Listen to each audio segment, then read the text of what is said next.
now that almost everyone is here, 9:32, we will start the committee of conference on Senate Bill 555. Just wondering if you had a chance to think about the 50% over 2 years with a sunset? Oh, okay.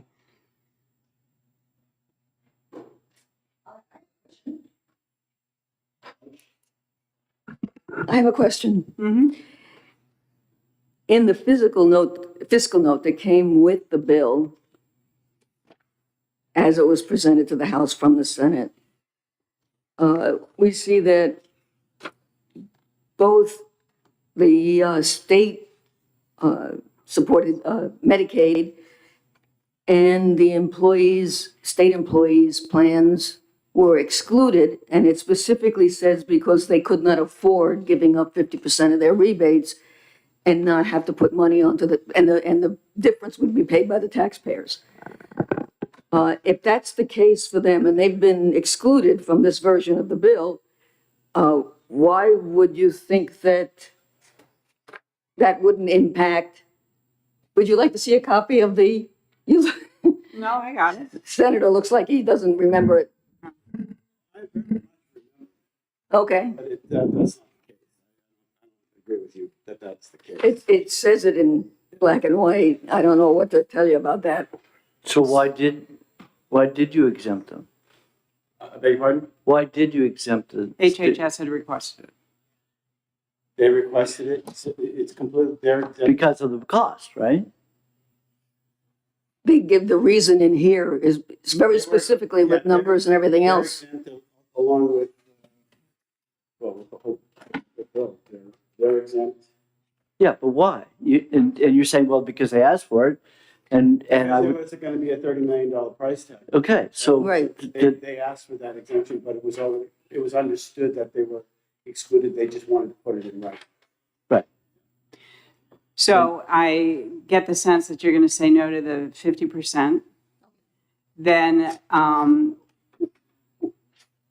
would you be willing to do the reporting structure as well as the repeal of the repeal? Yeah, we're fine with that. We're good with that too. We are too.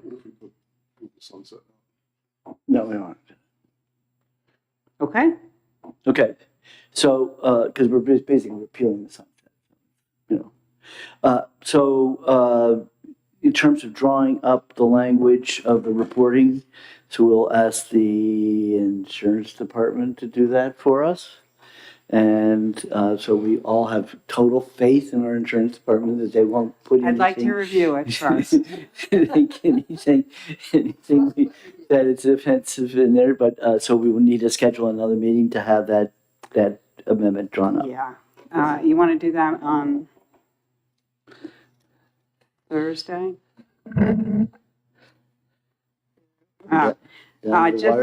an FYI, the reason that they were exempted out is because they're self-funded plans.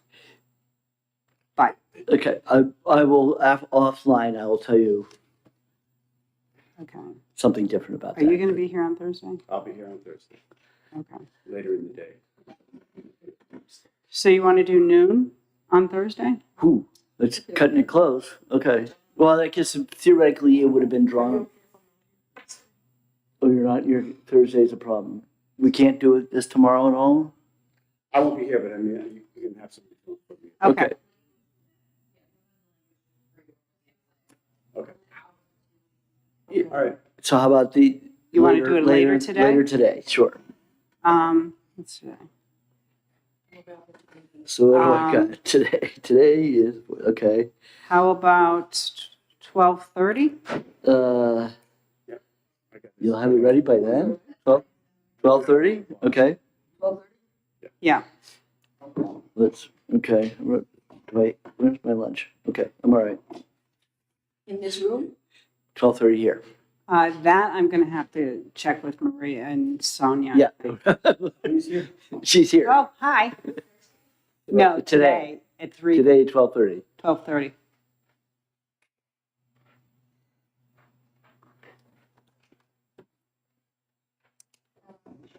Okay. Yes. Okay. I have a noon. So, all right. 12:30.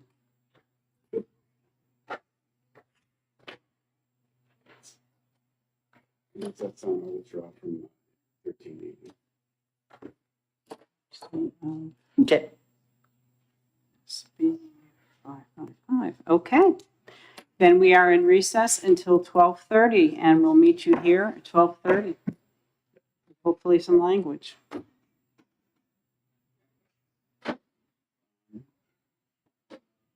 Too bad.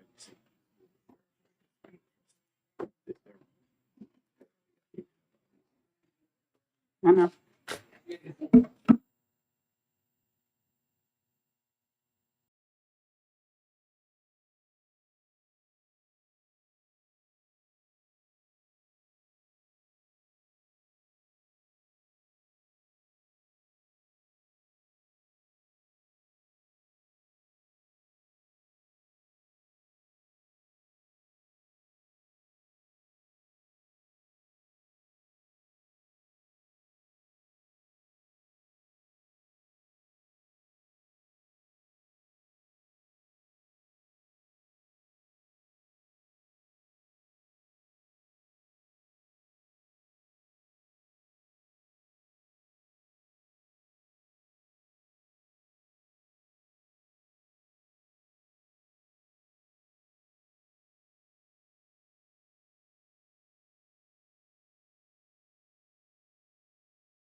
Good morning. It's past 10 o'clock, I know. We got a little bit delayed with another committee or conference. Welcome, everyone, and we are here to discuss House Senate Bill 340.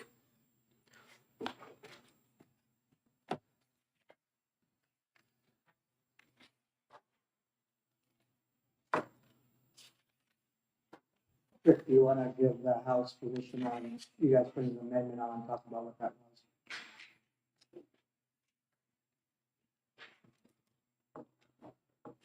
was?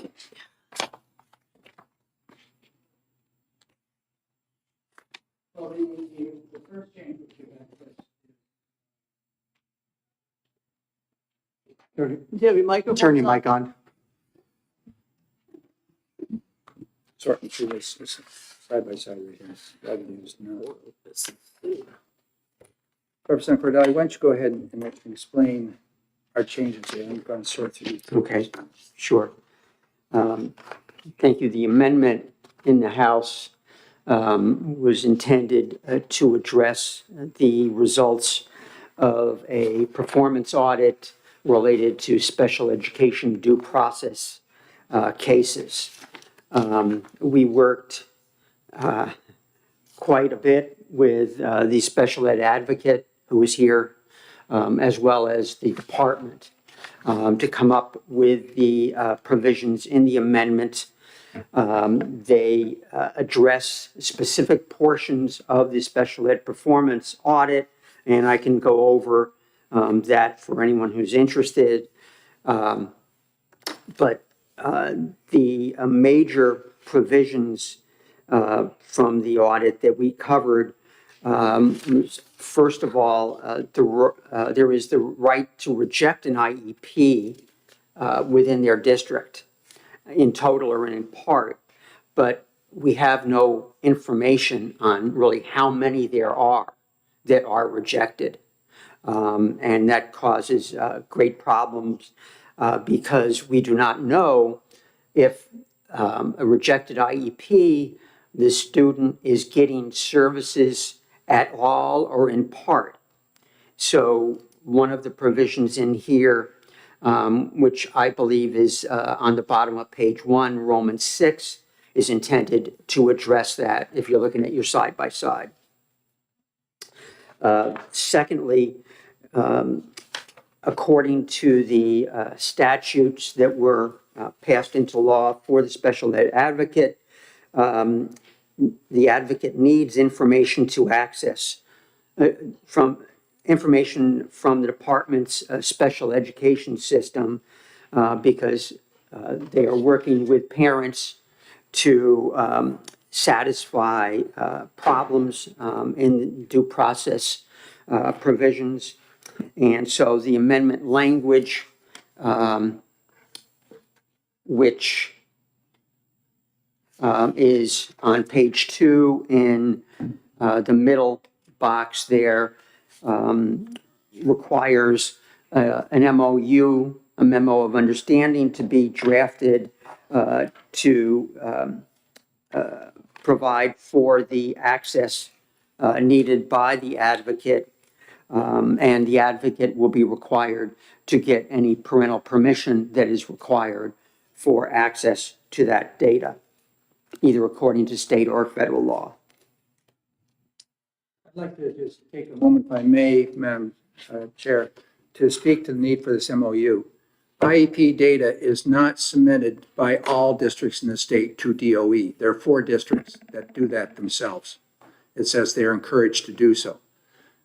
I'm concerned that that database, which the DOE has, it has well over a couple 100,000 IEPs within. And when you then allow an individual to have access to the system, they're not just having access to a singular IEP, they're having access to a whole 9 yards.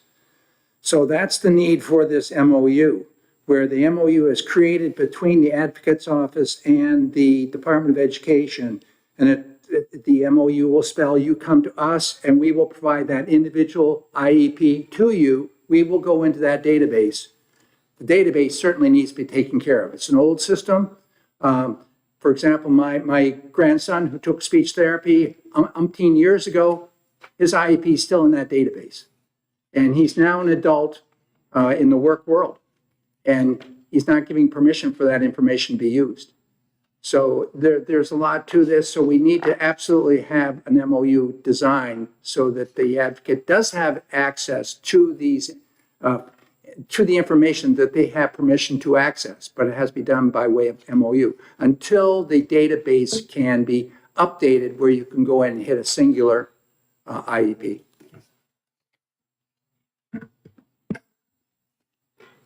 Madam Chair, just a clarifying question to Representative Ladd on that.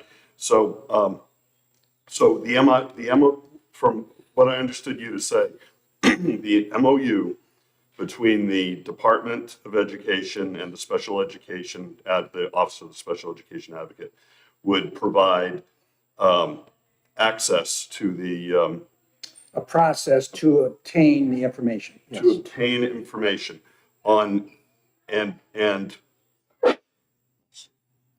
that would include the process to inquire of, investigate, and review all documents? If you're looking for aggregate information for the last 5 years, that would have to be also addressed through the MOU. Okay, and then how would the parental consent part work in when it comes to all documents? That would be incumbent upon the advocate to get that permission and share a copy with the department of the permission. Okay, thank you. Go ahead. So again, I'm thinking it's almost like a power of attorney kind of thing, right? Where a parent gives permission to the advocate to research the records and, the best support or review the parent issue, whatever's going on. Is that what we're talking about? And there has to be a memorandum of understanding to what that scope looks like. The MOU would be designed by the department in the Special Education Advocate's office. And they would have to address those issues. When we met with attorneys from that office. We met with attorneys, Liz Brown and others from DOE, and our own attorneys in the House. And this is a very complicated issue. That's why the MOU is important that it be designed properly. And we don't want to do that through this. It's going to have to be done at that time. We had much discussion about the nature of that access, but time was running short in order to get this to the committee of conference. So we left it with the MOU to be mutually agreed to by the Office of the Advocate and the department. Madam Chair, so to Senator Lang's point here, I think this is really going beyond a power of attorney type of thing where there may be a a specific case that the Office of Special Education Advocate is working with a family on something like this. My understanding is that the Office of Special Education Advocate wanted access to all IEP records, particularly any that may involve disputes between the family and the local school district, so that they could begin to track the process of these disputes to against state and federal law, timelines, the dispute resolution steps. Really, a lot of some of the things that were discussed in the special education dispute resolution audit that came out a few months back. And so these wouldn't necessarily be IEPs that are subject to a case Right. with the special education advocate.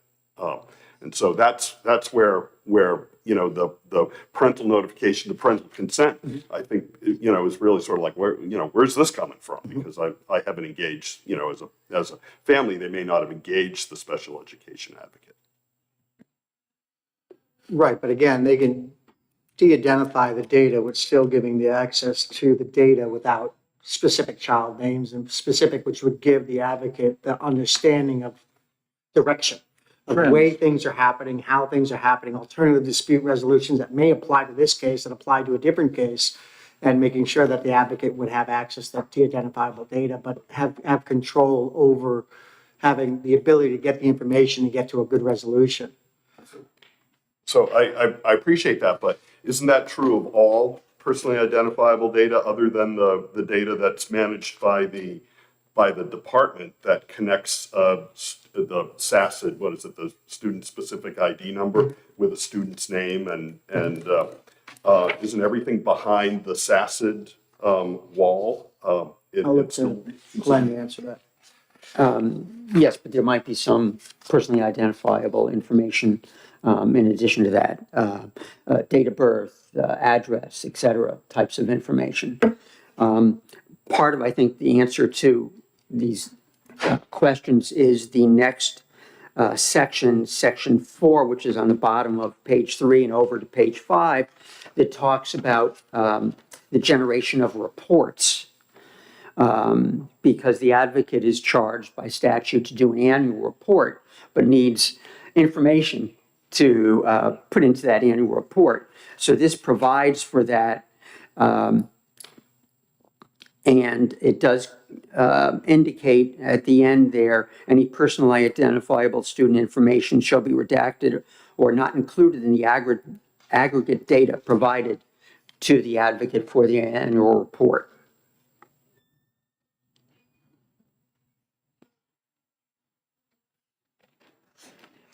And if I could follow up with the last major section that we wanted to address from the audit, which is on the bottom of page 4 over to page 5.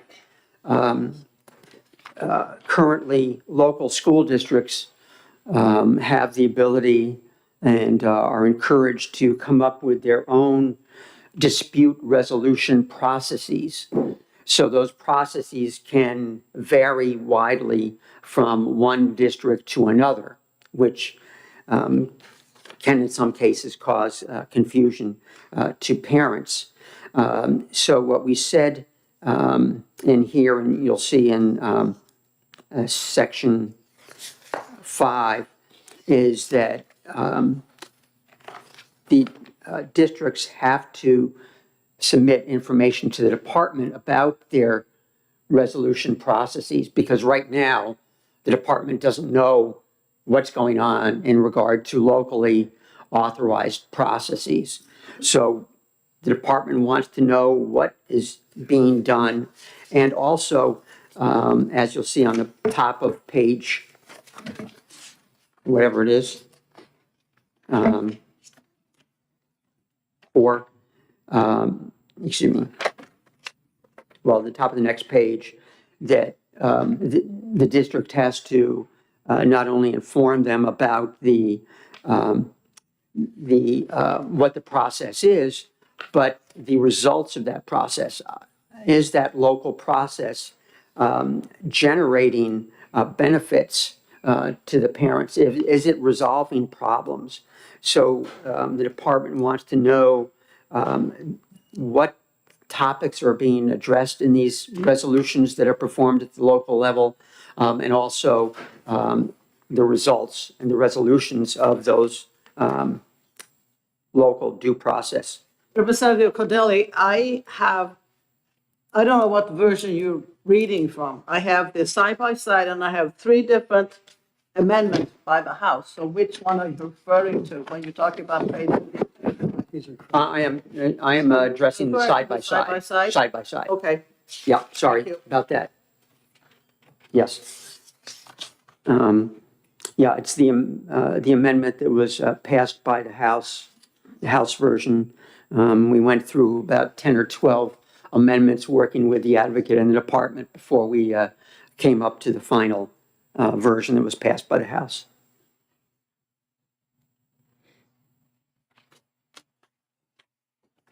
So all this is trying to do is to move the ball forward in terms of dispute resolutions and address major points from the performance audit. Madam Chair? Representative Lugo, go ahead. Thank you. But to address the points in the performance audit, doesn't the department need to take steps to better track the progress of these disputed IEPs? I'm not sure why that's falling on the Office of the Special Education Advocate. That seems to be the audit cited the department as being deficient in that management function. Thank you for the question. If I could respond. Go ahead, I was going to. Okay. Yeah, these are local dispute resolutions that currently are not provided, the process is not provided to the department. So they are unaware of these local processes. And so with this amendment, those processes would be outlined to the department, as well as the topics covered in the processes and what resolutions and the timeframes being reached by these local processes, to see if they are having any impact. So a follow-up on that. So I understand where the law may be improved to allow to have the department be able to track the progress of dispute resolution that's going on at the local level. But how does the Office of the Special Education Advocate, why are they also being provided information, local information, with which to track progress on disputes that have not been raised by any party to the Office of the Special Education Advocate? The question is why? Go ahead.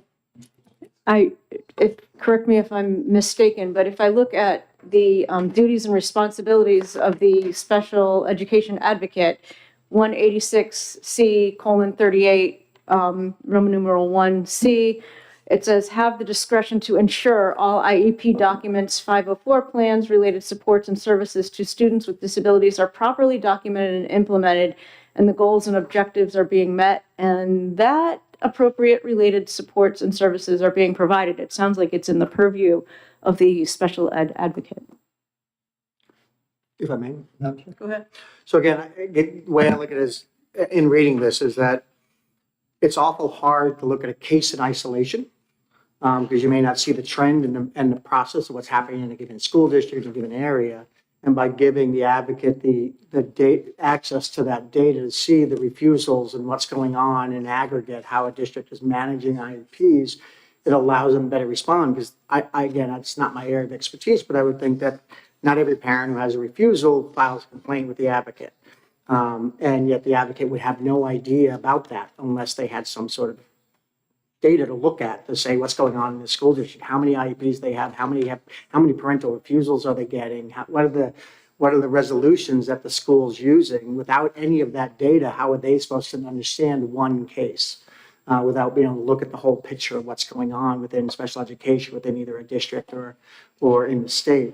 And so I can understand giving them access so that they can better, and it may also turn into a situation where they, I kind of look at this as having a best practices database and a bad practices database, right? It gets them to be able to look at other alternative methods that they were used to resolve a situation that may work in another school district that they would have access to see, where otherwise they would not have access to see. So in order to best deal with the child and the parents' needs. So I guess I understand why they would need access to it in order to see the big picture and not be looking at it through a straw. But isn't that the department's role in all this? I mean, the Office of Special Education Advocate, my understanding is that is independent of the Department of Education. So isn't the Department of Education's role to monitor the progress of these disputes according to state and federal law? Senator Lang, that's exactly why we have an advocate, because the advocate is independent from DOE and independent from HHS. And there's a need for this, where we've had parents go through many, many hoops trying to get information about why their child is not receiving services or anything to do with the service. And for the advocate that's been given the statutory responsibility to do this, not have the information that allows them to do their job, is where we are right now. They need to know the the trends, how things are addressed, even those districts that do not report to DOE. And I believe that we haven't looked at all the aspects of the LBA performance audit for special education, and there's more to come. But I believe that this is a step forward where we need to provide the advocate the needed support that she's asking for. And right now, we're kind of neutering that department, or not department, that office, without her having that opportunity to gather this information and see the trends, see how many went to mediation, what process was taken, did it work, did it not work? How can I be a better advocate and advocate for these children and families? If I could just add to that also, that specific area addresses a specific observation within the performance audit that talks about monitoring compliance and implementing enforcement actions. And part of that role is for the department, as provided in the performance audit. Mr. Rouse? I don't think we are going to come to a decision at this point.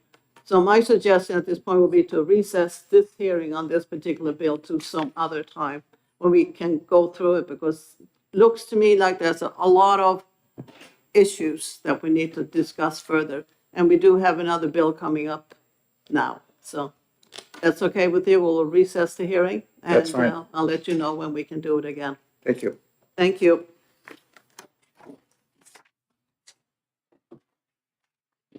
Jen over here. Just right. Okay, so Tonight, item,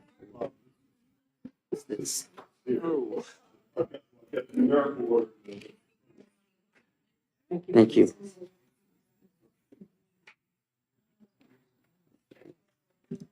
I had an amendment on that. Right there.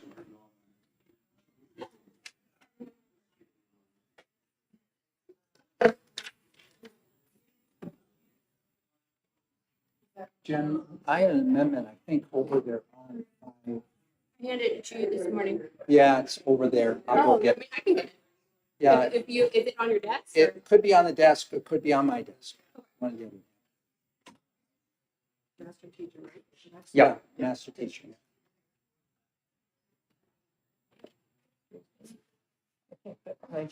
Yeah. I'm gonna go see if OLS has that. Yep. And then-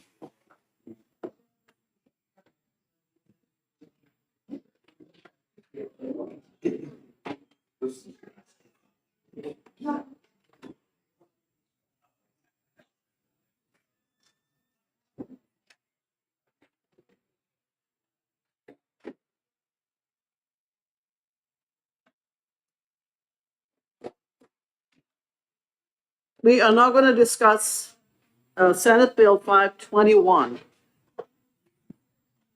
It has to do with master teacher.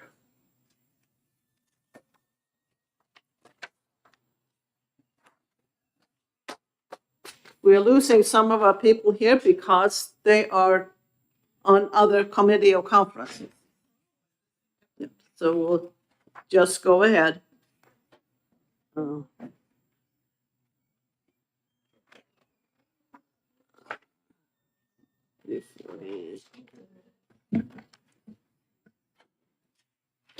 Madam Chair, I think Representative Ladd had an amendment that he left back in the Legislative Office Building and went to get that.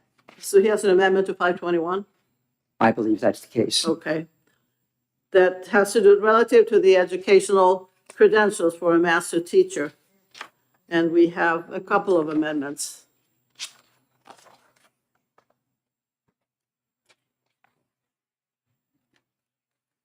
Let's see.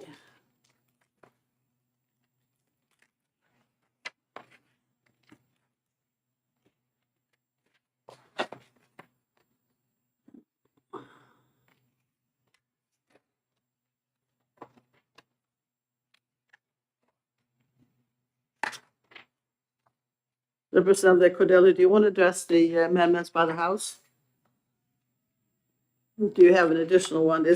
I have an amendment here on this 144-2.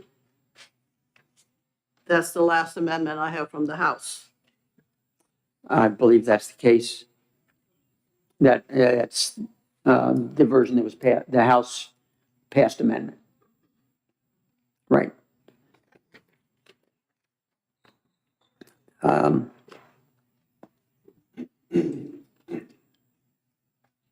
I think that the House felt that master teachers deserved recognition. And so that was the agreement with the Senate. It was a Senate bill originally, but we also concurred that there needs to be recognition. And we added additional requirements. Just started talking about the House version.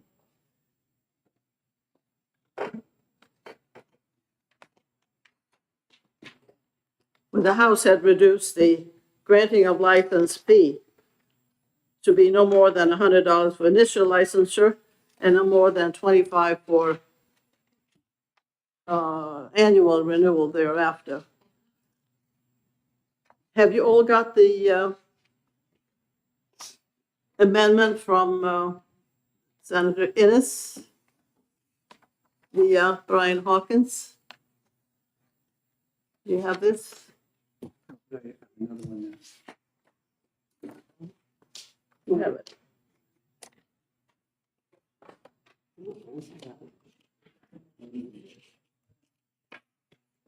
Do we have 2 amendments to consider today? Well, this is this one here from Senator Innes the Senator Innes approves of.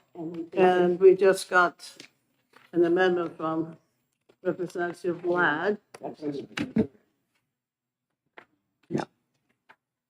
Would you like me to speak to the amendment I just passed out, Senator? Yep.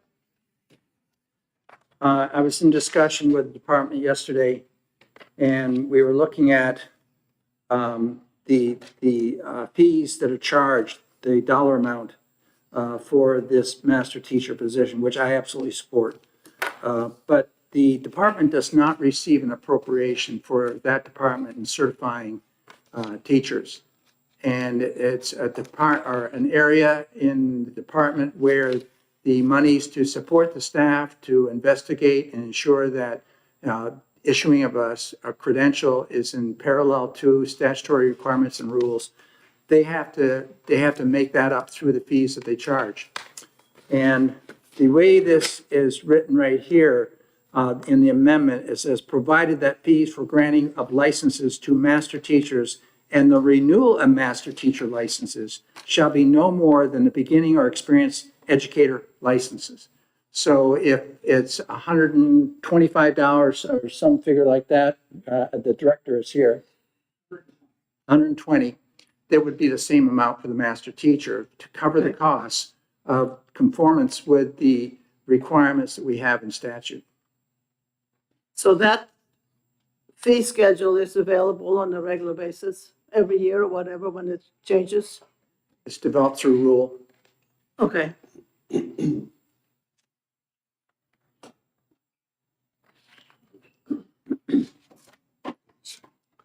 Okay, Senator Innes has, if you look at Well, we put it in, House lines 4 and 5, we put it in the same the place. Senate version, it says, the State Board of Education shall grant the education credential of master teachers to those persons.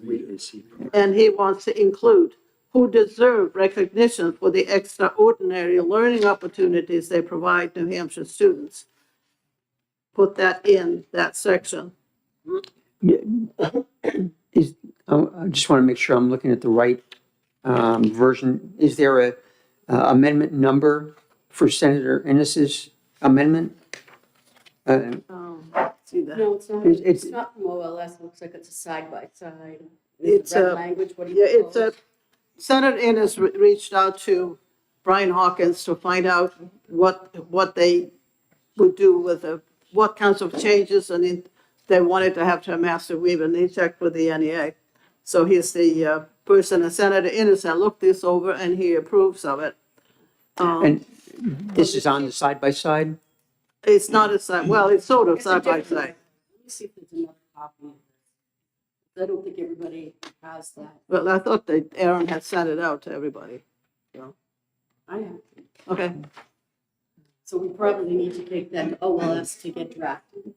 Want to No, wait to see if we agree on it and then get? no, I want to have just the copies so people can see, because these are just additions to existing This is things. what Senator Ward is talking about. So if you would say house lines 4 to 5.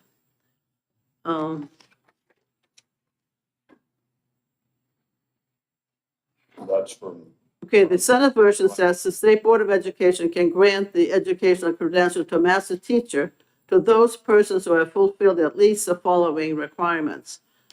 And the House version adds, after to those persons who deserve recognition for the extraordinary learning opportunities they provide New Hampshire students and who have fulfilled at least the following requirements. So that will be added into after 4 or 5. And then you're talking about on line 6, teaching experience.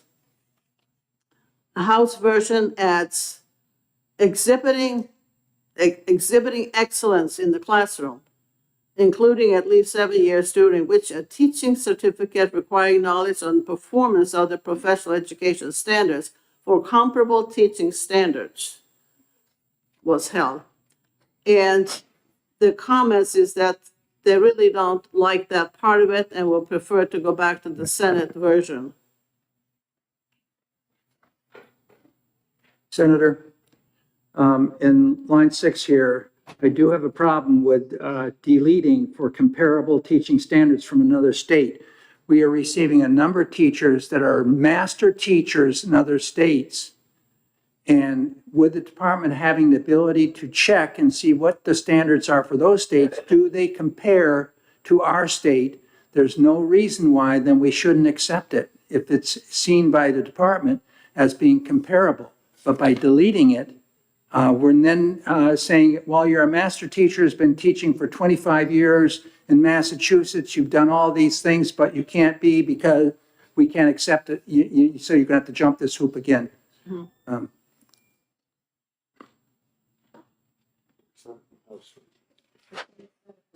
So the argument here is that Yeah, you were just. deleting the wording It's, about comparable. comparable teaching See, that- standards would preclude the license I was being looking at the awarded red to a sheet that we teacher who just were came to given. New Hampshire from another Right. state until they had been in New Hampshire for at least 7 years. Yeah, the house took it out.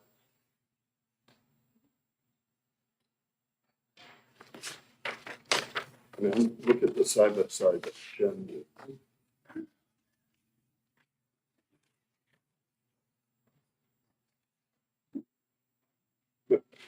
Madam Chair, the section that Representative Ladd was just talking about, Pardon? the section that Representative Ladd was talking about, Yes, the, from other states, yes. my understanding that's in the Senate version, but not the House version, correct? They just have professional education standards or comparable teaching standards from another state.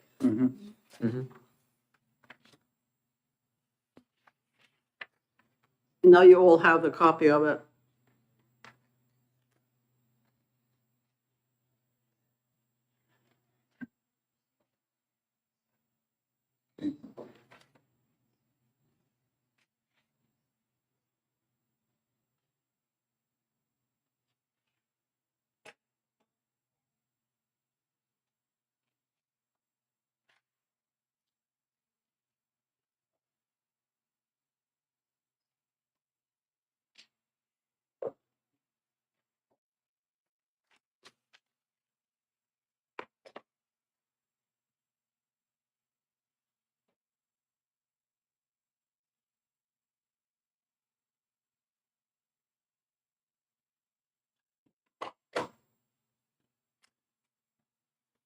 Madam Chair, has the department seen these changes?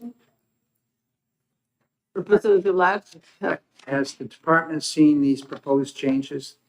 The Senate the is? DOE? Pardon? I don't believe so. This came from Senator Innes, who's been working on it. Do we have Senator?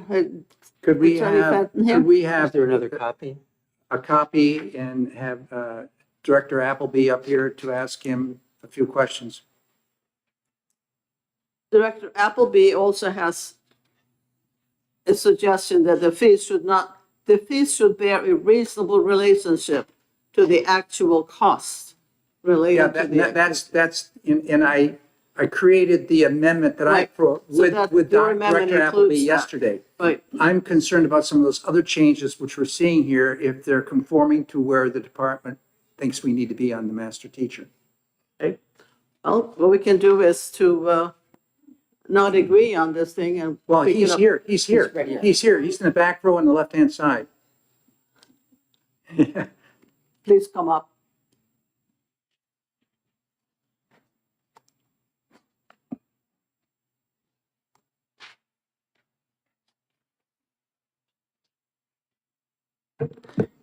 Morning, Madam Good Chair, morning. Senators and Representatives. So we're discussing the teachers coming from a different state. Is that what you're interested in? Yeah, I'm interested in knowing if the director has seen some of these proposals that have been put forward. I think it's a sheet that Senator Prentice just held up too. Yeah, I think you have a copy right now, right? Looking at.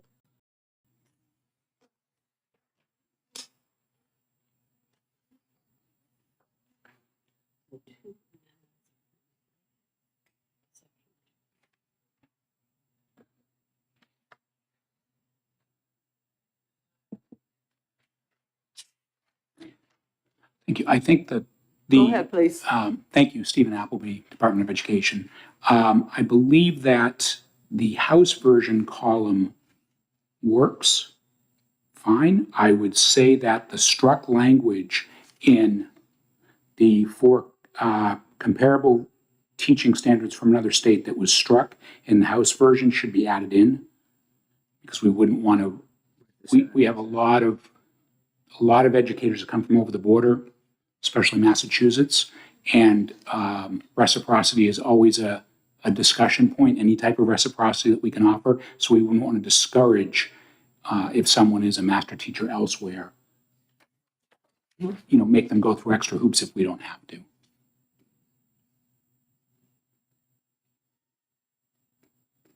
Any questions from the House? Representative Cordelli. Thank you. Director Appleby, so you're looking at the House version, the middle box on the first page. And you like the language, including exhibiting excellence in the classroom, but also would want to see the comparable teaching standards added back in, not have that struck. Is that? That's correct.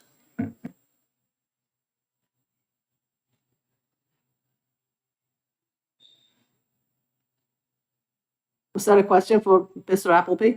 Yes. Yes, that is correct. Go ahead. Yes. Yes, I agree with what Okay. Representative Cordelli said.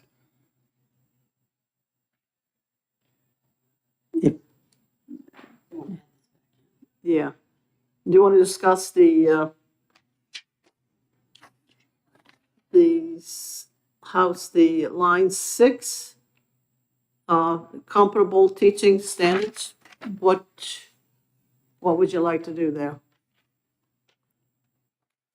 I think that personally, I'd like to see it added back in for the reasons that Representative Ladd mentioned a moment or two ago.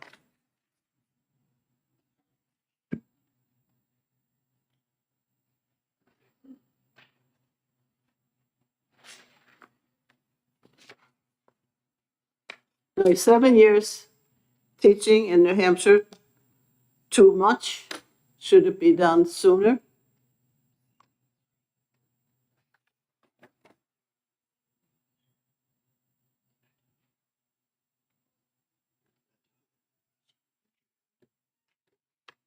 Madam Chair. Please go ahead. Thank you. I had that very same question. Is 7 years too long if you have a master teacher coming from out of state? I think 3 would be reasonable, and I just throw out 3 because I worry about someone being a master teacher somewhere. Maybe the standards aren't as rigorous as New Hampshire, and they come to New Hampshire. Do they automatically become a master teacher after 1 year or automatically? I would like them to prove themselves a little bit because I don't know, just my gut feeling. So I wonder about, that 7 years too long. But master teachers earned that right in another state. There should be provisions in New Hampshire to recognize that. But I think there needs to be a little bit of proving to make sure that they can meet our standards, because they're high, and they should be. Just curious about that. Mr. Appleby, do you have any thoughts? Do you have a comment or anything? I would just caution about being too prescriptive in statute. That's what when we operationalize this statute in the form of administrative rule, I would imagine, and JELCAR and OLS would weigh in at that point to the proposal from the state board. But if you put too many pieces, we have this problem with school nurse. It is so prescriptive, it precludes people from becoming school nurses, and we can't change it because it's in statute. So we can't be responsive. So I would just be careful not to put too many time frames in the statutory language, because again, I point to school nurse, and we've had significant issues.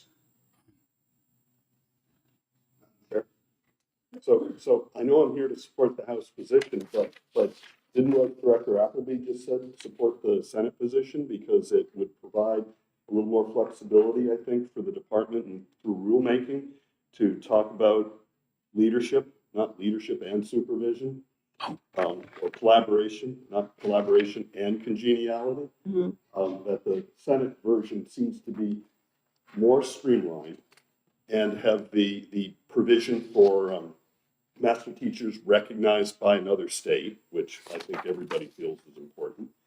And about the only thing that's missing is what Director Appleby and Representative Ladd worked out on the fee schedule amendment that was offered. Let's go back and take a look at this. And then coming back in.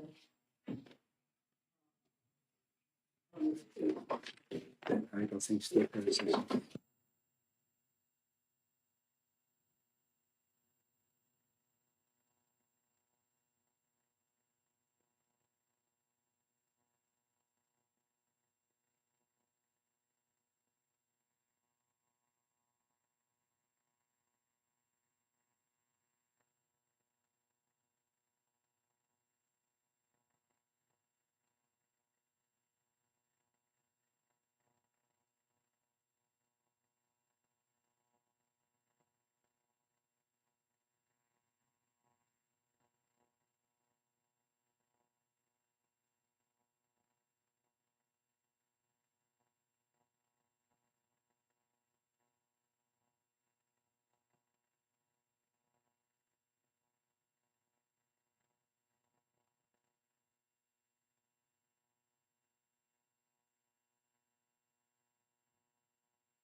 And just for the purpose of hiring the best of the best, and I had the dollars to do it.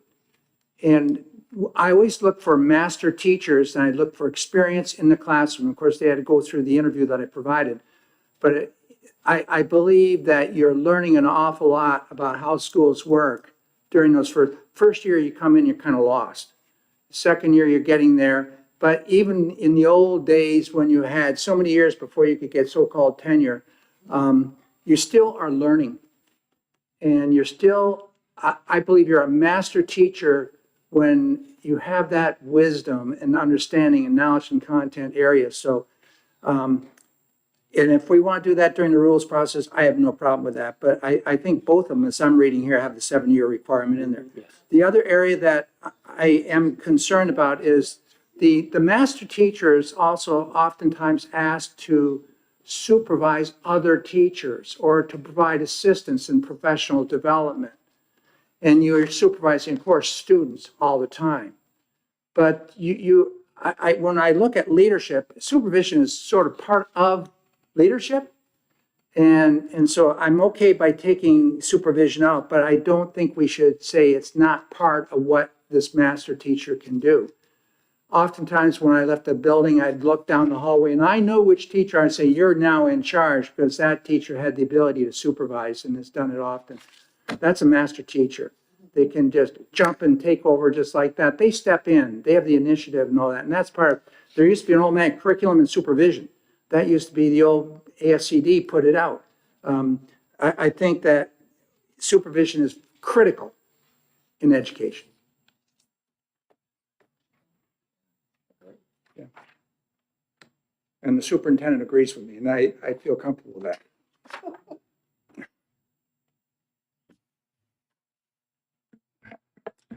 So I don't know if you necessarily have to have it in there, but I think it's part of leadership. And well, we had it in the House version. And we had leadership and supervision. In the House. In the House version, But yes. if we go with the Senate version and add in the amendment, then I would request that supervision be put in. And, you know, I know that teachers are always supervising students. That's primary job. But you also, I'm looking for the master teachers to come in and help kids with teachers, other teachers with literacy. I'm looking for them to help in how we teach civics. And that's what a master teacher is all about. And that's being able to supervise that professional development. So, Madam Chair, so Representative Ladd, would you want to be specific that supervision you're talking about? I think it's curriculum super, ASCD always had supervision in there, and And then, so that's something that we like from the House version. Yeah. Something we like from the Senate version is the out-of-state, Mhm. the other state's provision, right? Mhm. I think something I like from the House version is professional development as opposed to professional learning. Yeah. I think because you just talked about the importance of a master teacher be involved in professional development exercises. So would it be that maybe the result of this committee is a blend of the two, and then obviously including the LAD B amendment? I would appreciate that. Master teacher is very important. And it's time that we get back to recognizing that and giving that honor and distinguished title to teachers that really deserve, because that's what we rely upon. Our schools aren't going to get better just from top down. It's got to get better from inside that classroom, in order for the teacher in the classroom to have this professional development. Oftentimes, it comes from other teachers. And so it's critical.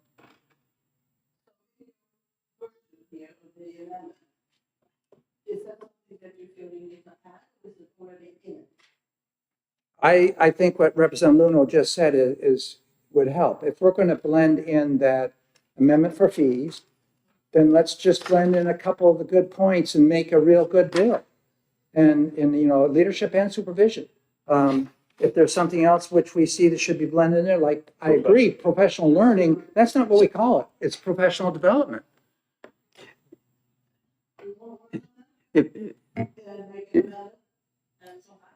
If you give us direction as to, you know, if we receive, we can get that done. Do you have any other thoughts that we would like to do so we don't have to do another amendment, top of amendment? Senator Prentice, sorry. What you want to do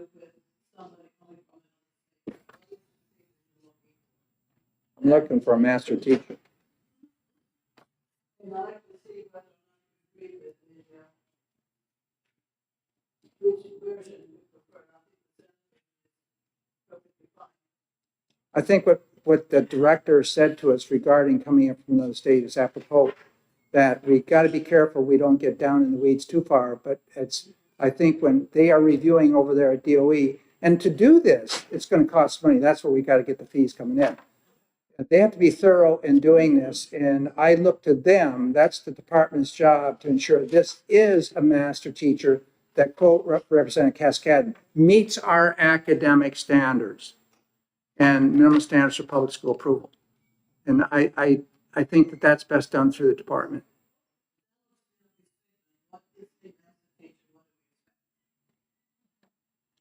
I don't know if it's you know, what are the qualifications? Who is this person? What is this person expected to do?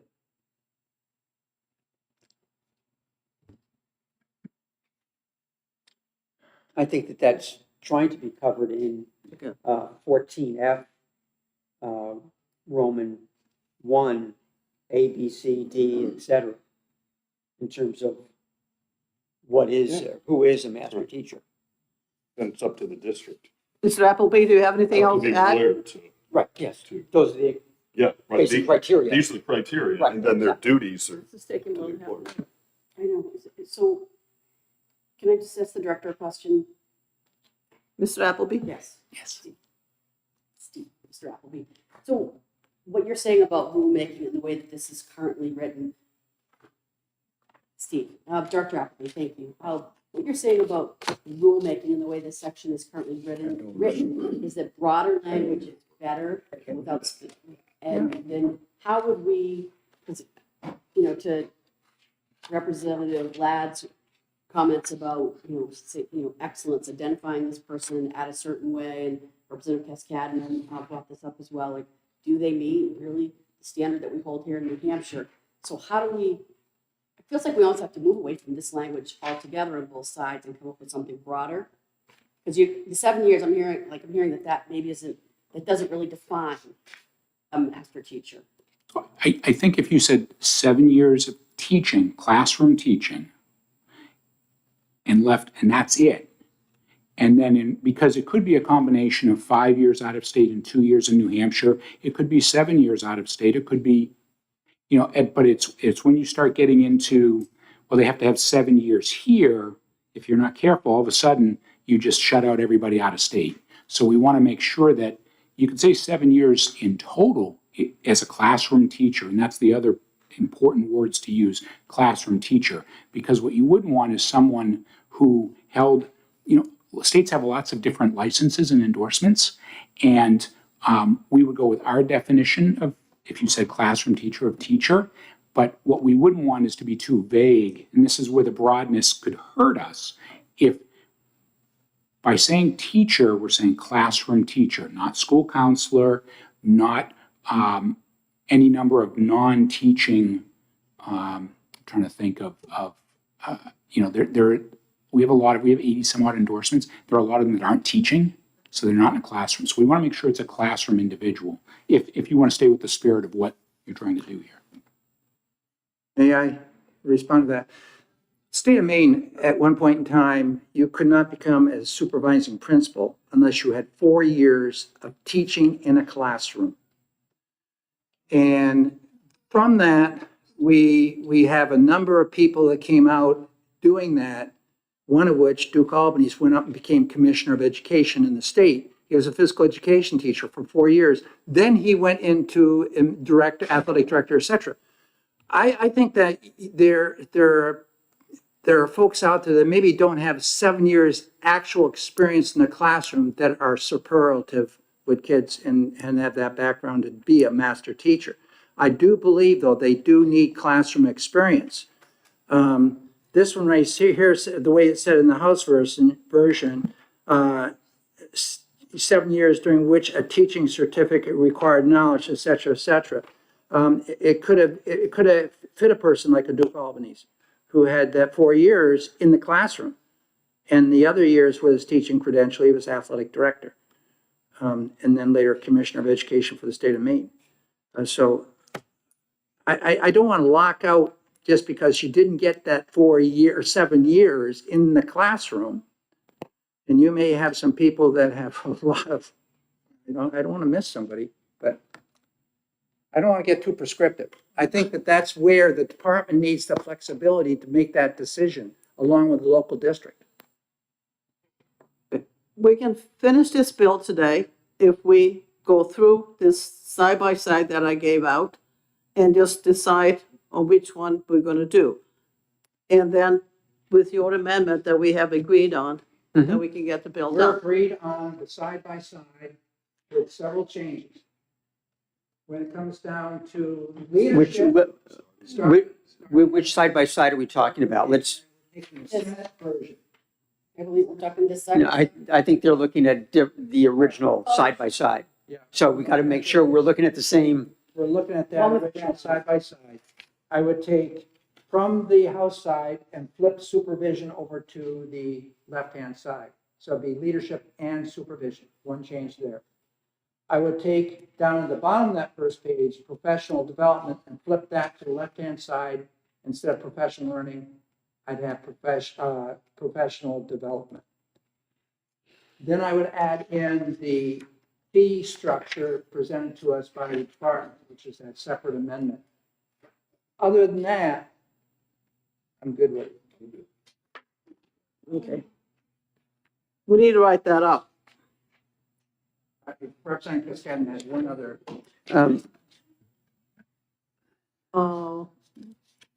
Do we have the room here beyond 12? Why put on the, No, just,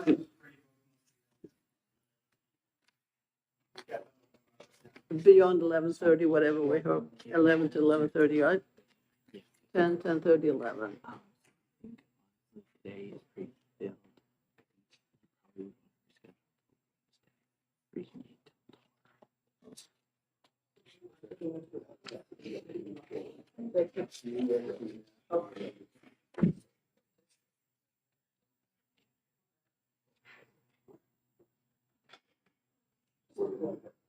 This room is open in the afternoon.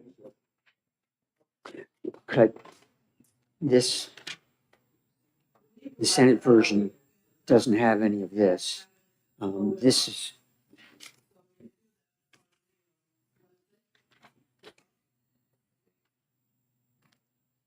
So if that's what we have, already on all the time that we have the third bill.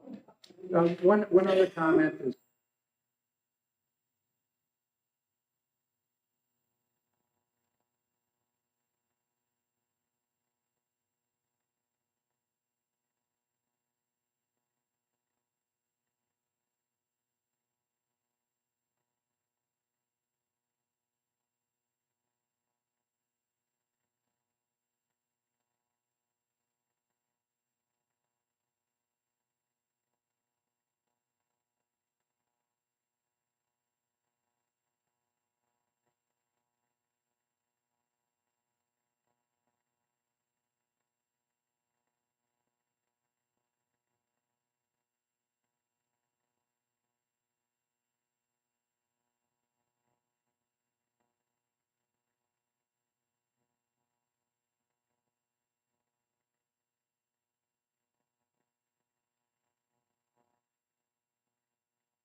Or, I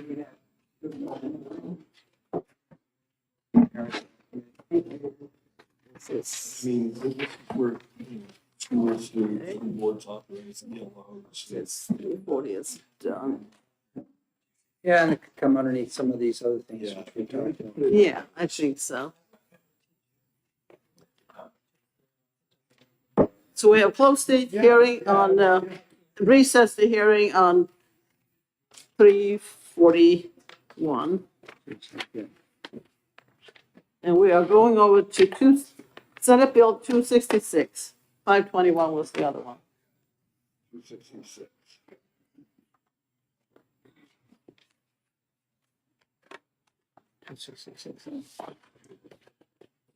That is relative to the statewide education improvement and assessment program. It's that.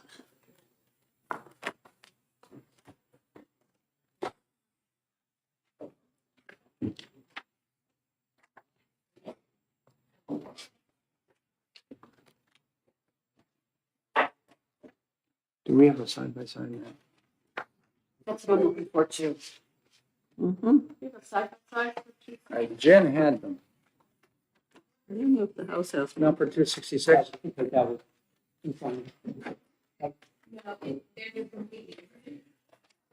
Oh, right.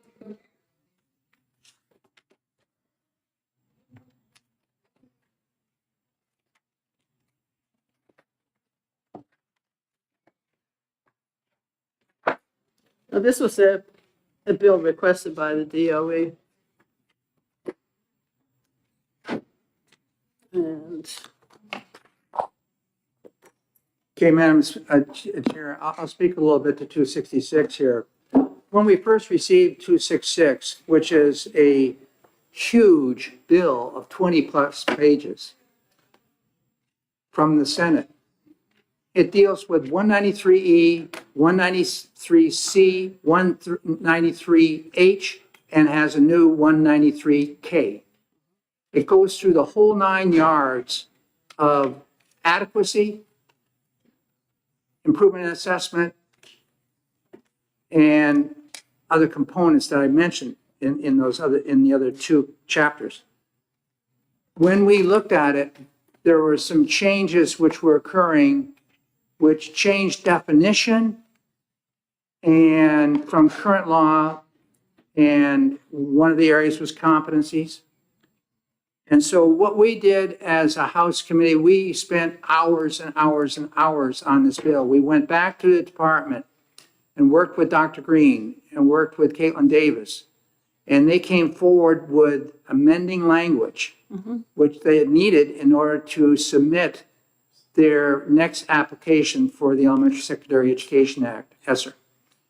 And so they'd be in conformance with the requirements. We passed that minimum amount. I think it's about 3 pages. We shrunk it from 24 pages down to 3.5 pages. And then there is one subsequent amendment that's been received from the department that Senator Ward, you've worked with them on, which we were good with. We would then suggest that we approve both packages that the Senate, the department has given us. They gave us the first packet of 3.5 pages, which Dr. Green had put together. And this subsequent, we're good with that. We are not good with the Senate package, which came out as full bore, changing all that at a time when adequacy is being looked at in many different angles right now. We have rules being looked at right now seriously within the state. And we see this as needing significant work. And before we start chipping away at the edge of things again and not doing a thorough job. We are also looking potentially at next year splitting up our education committee into 2 components, elementary and secondary education and career technical and higher education. And with specific areas which have cost us many, many hours of work, one of which is adequacy, improvement and assessment is another area, and how we support special education. We want to do a thorough job on that. And we think that by doing what has been presented to us in the full package you gave us is a step too far at this time. And we'd like to go back to what has been suggested by it's a minimum amount to make it work for ESSA. And with your change, it squares it away. So that's where we are. Well, I have the word from the DOE that they approved of the changes. They just wanted to add something else to Roman numeral 5 on page 3. And we think that's good. We think that's good, what you got there in your amendment. Okay. And we'd like to, suggest that we take the House version, which has also been provided by DOE, Wait, and package them together in one thing with your amendment and be good with it. yep, they've looked it over and it's fine. So that's, are you okay with the addition to the Roman numeral 5 on page 3? Yes. Okay. If I, just to make sure I'm looking at the same Yes, thing, that's okay. amendment 2203. Yes. So I have 1, 2, 3, 4. You're all okay with it. I'm okay with it. Senator Prentice is okay with it. So that's 6. 6 of us. Well, it's 4-2 I think that's it for for the bill. House. And then, but we're good with the House version with that amendment added on That's it. the House version, yes. That the DOE approved of, Yes, yes. that's it. So that's it for 266. Thank you very much. So we're going like this. And, We lost a little time and we gained a little time. Okay. yeah, we have 15 minutes. I'm getting paperwork piled. Till 11:30. I don't know what I know. So that's good. And I got, because right what we did all morning. Jeez. We could spend the next 15 minutes and type up whatever the changes you wanted to have, or we can just do it overnight and finish it up tomorrow. I have 521. I'm talking about the previous bill, 521. But it would be nice to have it written down so we all can see what it is. 521, we're good with the changes, just those several changes. Yep. Moving those two components over and then adding in the amount for the fees. We're good with that. Yeah. So if you want to go ahead and type that up, we'll go with it, accept it. If you write it up, You I'll be want, sure. you want me to write it up? I'd be Yeah, glad to because I do don't that. remember all the little changes. You were very specific about some other things. Oh, okay, I believe a lot of the other stuff we talked about can be worked through the local district and the department Right. in their rulemaking and all that. So we I get that think- done and then we can do that tomorrow. Okay? Yeah, we're good with that. Thank you as- very as a much total. and we'll Good. finish. Perfect. Good. I'm going to do that with legislative. Thank you all for coming. Or are you just going to email it? Why don't you go over and do it without Okay. legislative services? Can Say it's, that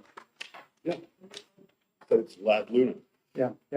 Yeah. So it's Senate, moving that, And moving then that, and adding And that. that's right, Okay. yeah, yeah. Yeah.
Well, I'll let everybody, give everybody a chance.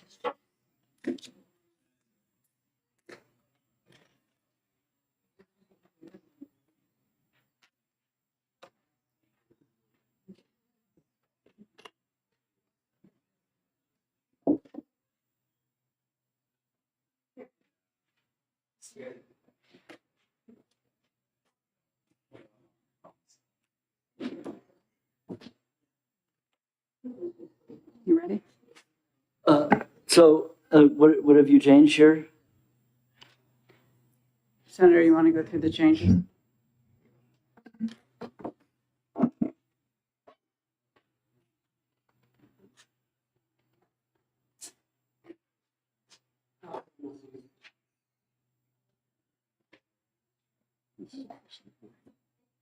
Yeah, looks same to me, but.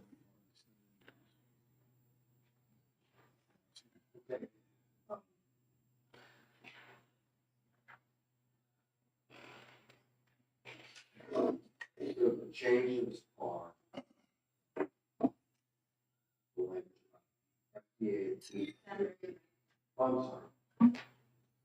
Good morning. So the changes are, if in the third or fourth paragraph down, the first large paragraph, after the word generic, alternative, or FDA approved interchangeable, I think that is consistent with where the process is for FDA approved biosimilars. And then the other change is that we put back in section 5 that is somewhat changed. And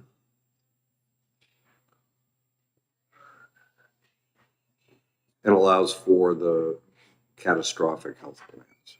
Okay, so That's Roman numeral 5, then you're saying that's, yeah. So in yesterday's proposal that we had, we struck Roman numeral 5, so it comes back.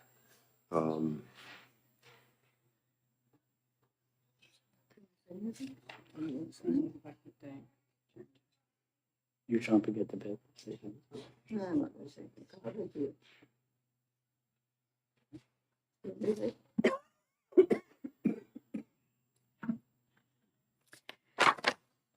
The big problem that we had with the bill as we received it from the Senate was the control over both the insurance companies,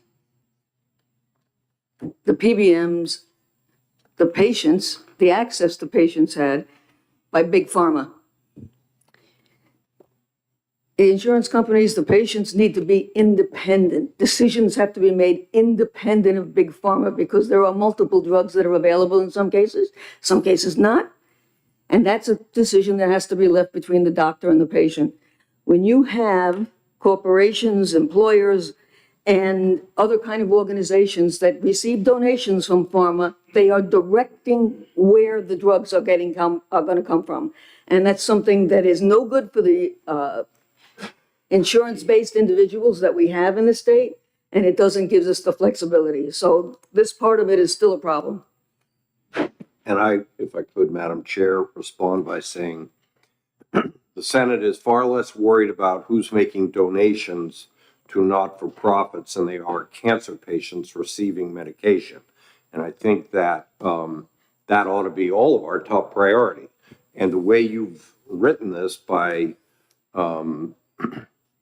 with section B in, defining independent charity, you precluded much of the opportunity to help cancer patients. And I think that's what we're trying to do.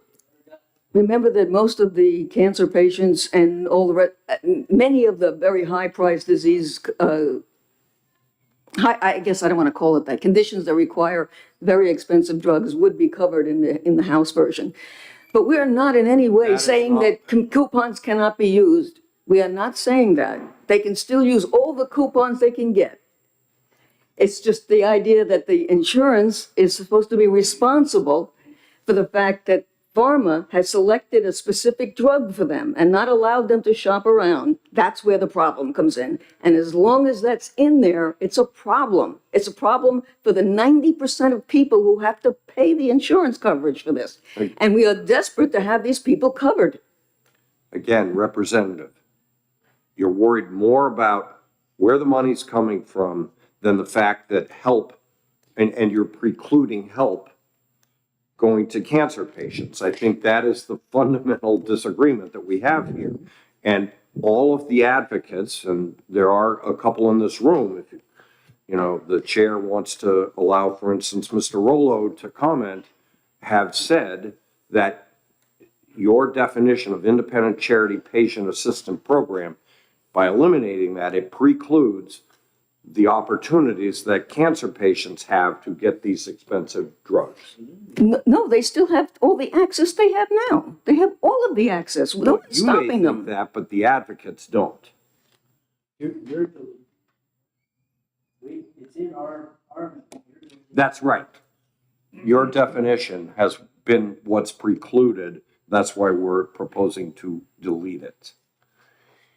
Mike, do you want to come up and?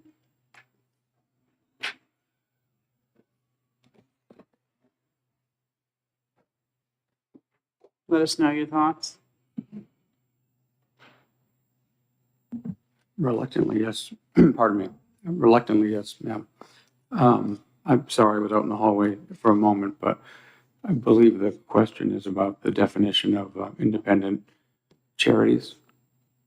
Yes, our concern, my organization's concern, is that if it's left by the House's version, the way it's drafted, the assistance that is offered by pharmaceutical companies, for instance, will not be able to be counted.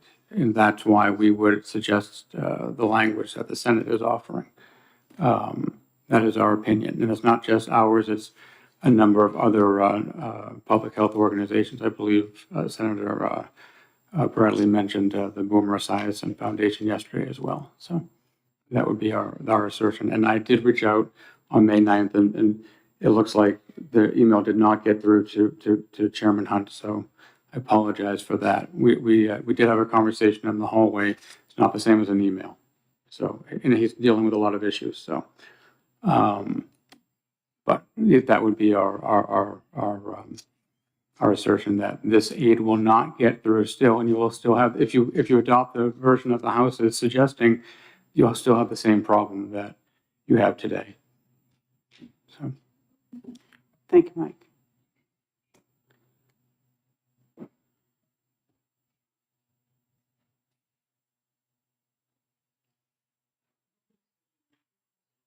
Any? I don't know how this twists and turns of what this legislation is taking. So when did the House take action on this bill? On 5/23. So obviously I'm greatly confused because I thought when we exec this bill out of committee that these two gentlemen were in the committee room and they both didn't seem to have a problem with what we were passing at the time. Notwithstanding that, here's the problem I have today. What we passed is lifted right out of the federal statutes. We did not reinvent the wheel. We were told in no uncertain terms that this whole section here about charities, nonprofit, church, corporation, employers, online, all that, none of that is involved. None of that. That the whole issue is if a cancer patient were to set up go online and set up and get money for their co-payments, for their cost sharing, there's no law against it. There's no problem with it. No need for us to say anything. We don't have to do anything. That's already true. So I don't understand what the purpose of why you keep wanting to come back with this, other than being suspicious that this has some kind of agenda that I'm not really quite sure of. You still have the part about how it has to be the full year? Is that still in here? That we had put in our bill that had the full year? So at the end of the day, I just don't understand why we keep doing this. What we did was exactly what everyone says we want to do, is we want to help cancer patients. And we were focusing in on the people who have high deductible plans.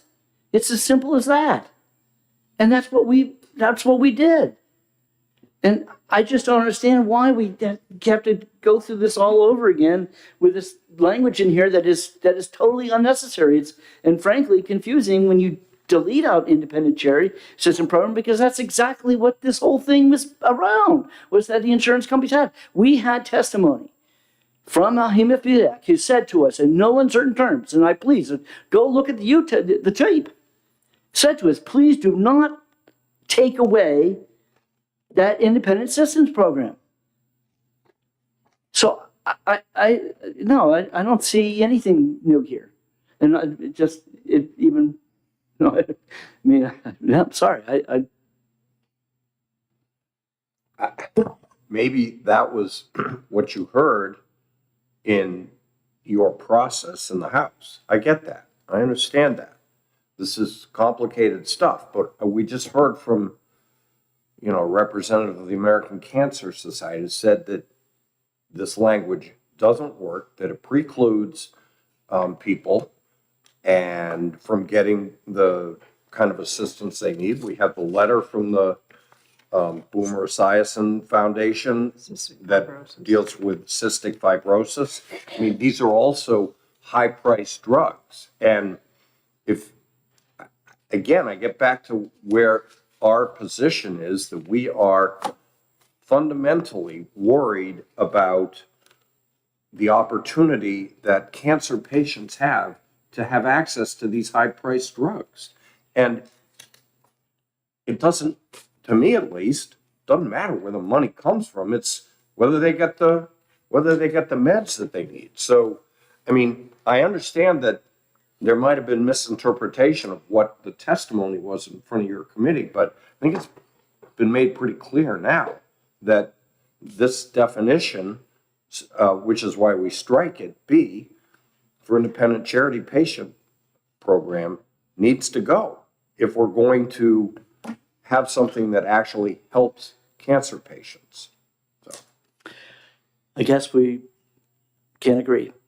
And I'm shocked that you guys will not pass what we passed to at least give some benefit to those people who could use it. But if you want to walk away from this bill, that's your choice. We cannot pass this. What you have here in front of us doesn't look much different than what you had in front of us, other than that you added in the interchangeable bios. But other than that, I see nothing changed here. And we put back in section 5, yes, changed it somewhat.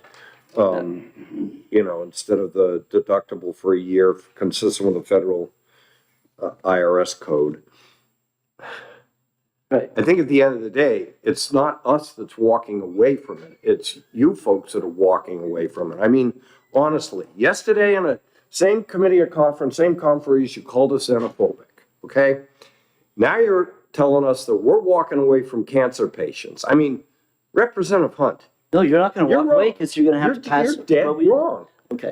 And one thing yesterday, to call us what you called us, but every patient advocate is telling us that this is the way to get help to cancer patients, and your way isn't. So I don't know what else to say. Are you saying that this bill takes away from cancer patients? Yes, that's what they are telling us. But that's not true. They're just. That may be, Representative, that may be your interpretation. But again, I don't consider myself, an expert. I listen to people that are experts. Mike Rollo represents the Cancer Society. Boomer Esiason, other patient advocates that have told us this is a problem. Your version of the bill is a problem. Then under your version of the bill, okay. Then we're better off killing everything if you can't agree to help cancer That's patients. it. Let's just kill everything. Let's just kill. You're absolutely right. If what we did is so bad, is so wrong, and that under the current law, these independent charity patient assistance programs are in New Hampshire, are helping out patients, then you're right. We should just kill this bill right now. The only thing that the bill did was change who pays for the deductible. Everything is exactly the same as it always was. The access that they have is still the same. Everything is the same. It's what gets counted towards the deductible. That's all. They have not lost any access. Everything is exactly the same. Fine, that may be your opinion, but the opinion of all the patient advocates that are represented in the room today is very different from what. I will go up opinion against is. anyone and discuss that. Okay. Because that's Very just good. not true. I would hope that we can come back tomorrow and continue this discussion. Okay, when would you like to come back tomorrow?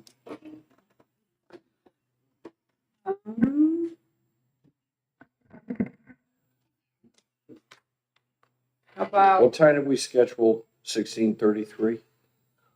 9:30? 16:33 was, it's 1 o'clock. 1 o'clock. oh, okay. How about after 16:33? Two? My schedule is clear. Do you think 16:33 would take an hour? Or half an hour? Yeah, we should. Who knows? Just It's all the same. You know which bill that It's is. mostly the same people, so, well, not completely, but. All right, let's do 2. 2 is fine. Okay. So 2 o'clock tomorrow. I don't know where Sonia is. She usually tells us if we have this room or not. We will let you know if we have this room or another room. Okay. This is. It's just. What bill number were you doing? 355, right, okay. All right. We'll see, we'll assume here, and if not, we'll get the notice. Sonia says yes, we have it. Okay. So, that's 2 PM. All right, then we are recessed on Committee of Conference for Senate Bill 354 till 2 o'clock tomorrow in this room.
I'm going to start the Committee of Conference again on Senate Bill 499.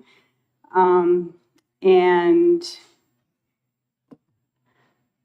I will say, the one thing that I am somewhat disappointed in is we have a bill here for hungry children that they've attached a municipal disaster relief program, which is the same thing that happened when we had a retirement bill for the violent act against 2 police officers, and a landfill bill was attached. That being said, I'm willing to go along with much of what you guys have done to 499, except for the, it has $100,000 in this. I'd like to drop it down to 50. Ow.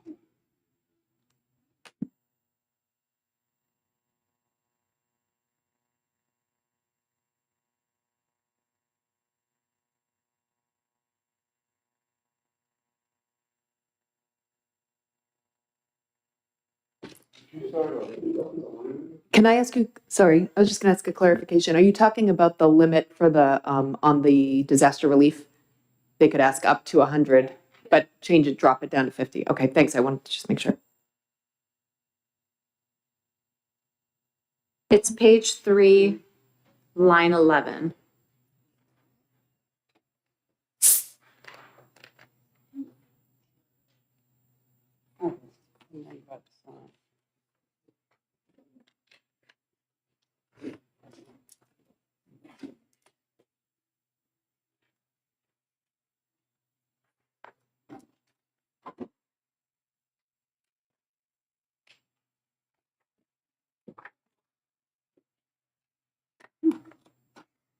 Can I just ask you a question to make sure I understand this? So your only change that you're requesting in the House version of the bill Yes. is on line 11, 100,000, 50,000. I am actually trying to find the amended. Here. Thank you. Yes. And then we're done? I'm sorry? And then we're done? Correct. I missed it. Could you say it again? I want to celebrate. Actually, the one thing I would like to do. Put your microphone. The one thing I would like you to do is connect with the governor's office and see where he stands on this. Because I do not want a hunger bill going by the wayside if he's not going to sign on to the disaster relief. I have major concerns about that. Will you agree to that and we'll meet tomorrow? So the proposal would be we recess until tomorrow, contingent on you all touching base with the governor, because we do not want to veto on a bill to feed hungry kids. So Jess can do that if you like. However, that doesn't mean that I'll agree to what's left. That's what? That doesn't mean I'll agree to what's left. I'm sorry. What do you mean? That does not mean that I will agree to what would be left. Let's say the governor disagrees or threatens a veto, which I can't believe he would do. So you're saying you may not agree to the 50, that's fine. Okay. So that's fine. I guess we'll wait for Representative Edwards to. Actually, I want clarification on that. You wouldn't agree to the reduction from 100,000 to 50,000, or the portions No, related to addressing food insecurity? I'm assuming that if the governor were to threaten veto, you'd want to take the entire thing out. Well, that would be a discussion we'd have tomorrow, Okay. or that I could have a conversation with Representative Edwards. Okay. But just to be clear, at that point, I would reject the whole bill. What's left? At the 50,000? The 50,000 I'm fine with. Okay. No, he's not supportive. He's saying, what I'm hearing is he's not supportive of the provisions to address food insecurity. And so he's willing to let that die. I'm so deaf, I can't understand what you're saying.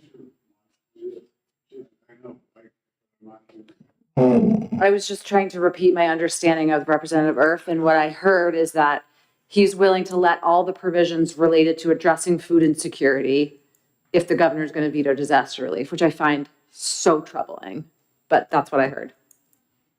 what you heard is accurate, and I understand your point of view. But I just want to be clear now rather than surprising you tomorrow. That's all I'm saying. I would assume the governor's going to go along. I have no reason to think that the governor won't accept the bill that we've agreed to, the House provisions. The 100,000, the 50,000, I don't think anyone thinks that's consequential. I don't see the governor vetoing this bill. And I get that, but I just want to make. But I'll double check. Yeah. I swear, I'll go check. Okay. When do we want to meet tomorrow?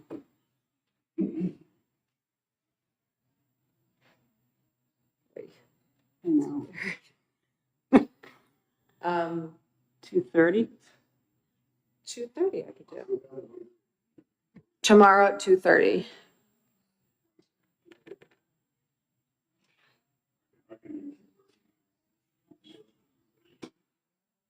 Okay, I will see if the room's ready and if it is, are available, and if it is, we'll be here. And if not, we will notify you where. All right, with that, I will recess till tomorrow at 2:30. So this is very positive. Look how close we are to agreeing to agree. Isn't that great? Yep.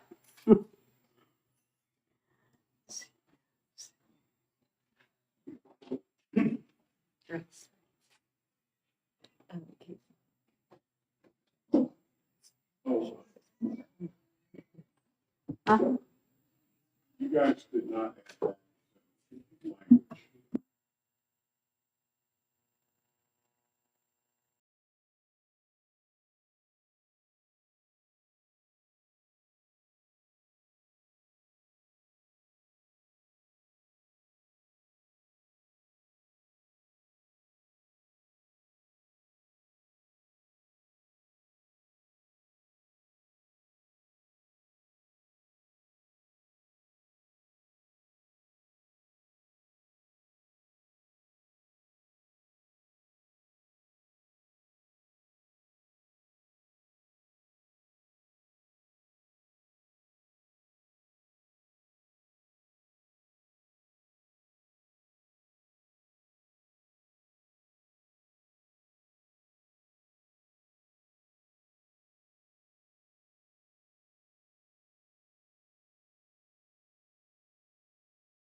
hopefully the final stop for Senate Bill 555.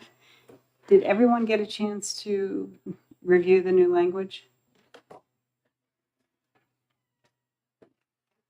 I don't know, what was, do I, Do the amendment show up? oh, the amendment, oh, yeah. I will have, let me text. You got email, right? You got- Okay, so everybody has it in their email. Why don't we just recess for 5 minutes? I'll have my admin make copy, print it out and make copies. That'd be great. All right, we will recess for 5 minutes. No, she's listening, so she was probably already doing it.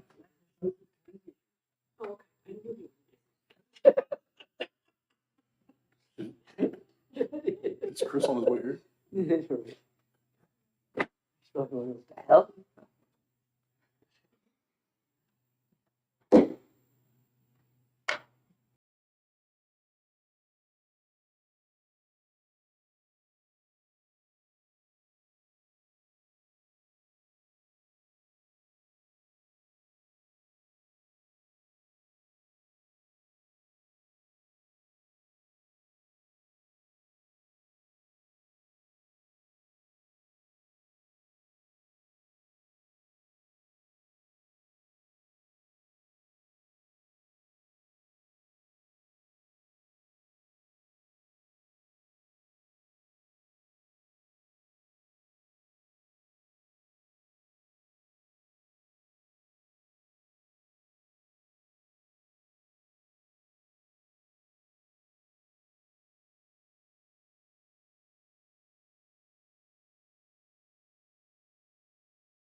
All right.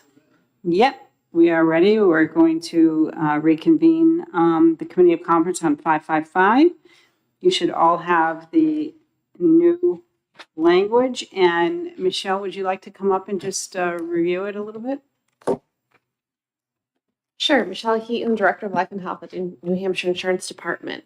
So the department had originally assisted with the drafting of SB 555.